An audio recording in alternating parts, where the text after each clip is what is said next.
সর্বনিম্ন সামর্থ্য সেটা হচ্ছে যে 1 পয়সা হয়তো নেই আপনার পকেটে, কিন্তু সে রাজি হয়ে গেছে যে আমাকে 10টা টাকা দিল মোহর যথেষ্ট আমার জন্য, আমাকে 2-4টা সূরা যদি আমাকে শিখে দেয় তবু আমি বিয়ে করতে রাজি। কোনো মেয়ে যদি রাজি হয় তাহলে যথেষ্ট, মোহর ওটি দিয়ে হয়ে গেল। এখন বাকি থাকলো কি? ভরণ পোষণ, মানে পুষতে হবে, খেতে দিতে হবে। খেতে দেওয়ার জন্য আগে থেকেই আপনার কাছে 10-20 হাজার জমা থাকতে হবে এমন কোনো জরুরি না।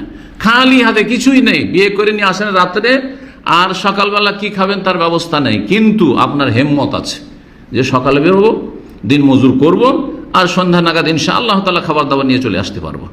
হ্যাঁ, আর সন্ধ্যা পর্যন্ত চালাবার জন্য কিছু ধার না খেয়ে থেকেও সেও সবুর করে নেবে, আমি সবুর করে নেবো, তো অসুবিধা নেই। গরিব মানুষরা সাহাবাই কেন জামাই সারাদিন খায়নি, সন্ধ্যাবেলা কিছু নিয়ে আসলো তা আসলো, আর না হলে পানি খেয়ে খেজুর খেয়ে পা খেয়ে জোরও পেলো না, থাকতো না, তাতে যদি সবুর করে।